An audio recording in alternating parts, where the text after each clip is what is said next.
பின்பு ஒரு மதிப்பெண் வினாக்கள் எழுதும்போது அதற்கான குறியீடுடன் எழுதுதல் மிகவும் முக்கியமானது. சிறு வினா குறுவினா எழுதும் பொழுது உள் தலைப்பிட்டு முக்கியமான இடங்களில் மேற்கோள் காட்டப்பட வேண்டும். சில செய்யுள் வினாக்களுக்கு மேற்கோள் காட்டப்பட வேண்டும். இலக்கண வினாக்கள் எழுதும்போது பகுப்பத உறுப்பிலக்கணம் புணர்ச்சி விதி எழுதும் பொழுது அதற்கான அட்டவணையிட்டு விதி 1 விதி 2 பகுதி விகுதி என்பதை தனியாக பிரித்து எழுதல் வேண்டும். இலக்கண பகுதிகளில் மாற்றம் செய்யும் பொழுது ஒரு வினாவினை மாற்றம் செய்யும் பொழுது கண்டிப்பாக மாற்றம் செய்யப்பட்ட இடத்தினை அடிக்கோடிட்டு காட்டுதல் வேண்டும். விடைக்கேற்ற வினா அமைத்தல் என்று ஒரு வினா இருக்கும். அவ்வினாவில் கண்டிப்பாக விடை எழுதும்போது பின்பகுதியில் கேள்வி குறியீடு இடுதல் மிகவும் முக்கியமானது. கேள்வி குறியீடு இல்லை என்றால் முழு மதிப்பெண் வழங்கப்படாது.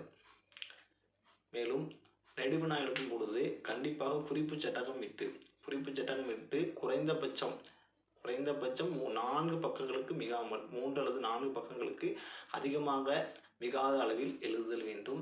துணைப்பாட நெடுவினா எழுதும் பொழுது கட்டாயம் மேற்கோள் காட்டப்பட வேண்டும். செய்யுள் வினாக்களுக்கு அப்பாடலை மேற்கோள் காட்டினால் போதுமானதாகும்.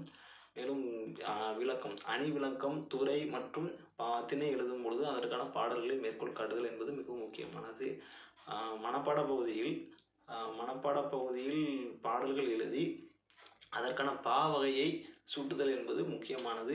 திருக்குறளுக்கு குறள் வெண்பா என்று எழுதுதல் மிகவும் அவசியம். இவ்வாறாக முறைகளை பின்பற்றி எழுதி முழு மதிப்பெண் பெற என்னுடைய